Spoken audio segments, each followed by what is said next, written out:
Thank you, Penny, and it's an honour to be here and to share this launch and to be together in the room. It's been a long time in the making. It's just wonderful to be able to celebrate it. So, just to briefly say a few words about how gender and intersecting inequalities really orient this book. So gender studies, critical theory, post-colonial studies have shown how exploitation and social inequalities are the product of historical and political processes rather than as being natural or immutable. You know, the whole premise is that these inequalities are not fixed and can be changed and should, of course, be changed.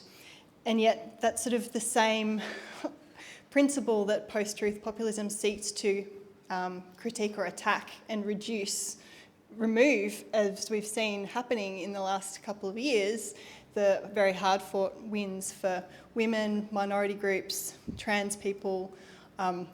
Basically all of those things have all of a sudden up for debate again. And in the years since we wrote this book, or brought the collection together, first through the special issue conference and then through the chapters, it's unfortunately become more and more relevant, the need for this work.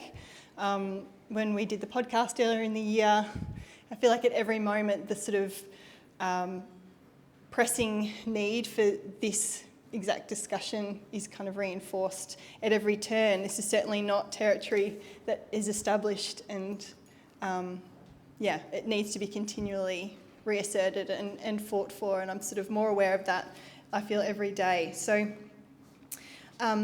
just this collection has really addressed gender inequalities and the need for feminism in particular as a really pressing need from an intersectional point of view. As Isis Geraldo's chapter in particular talks about the forces that are seeking to remove the rights of on the basis of gender and sexuality are also heavily interwoven with colonial projects to reassert those same colonial sorts of powers and structures.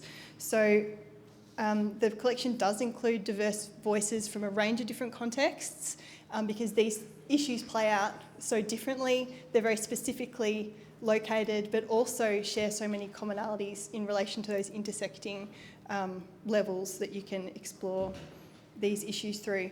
So the collection is really a call for social justice, for the exact kinds of justice that we need now more than ever, that are being sought to be eroded more than ever.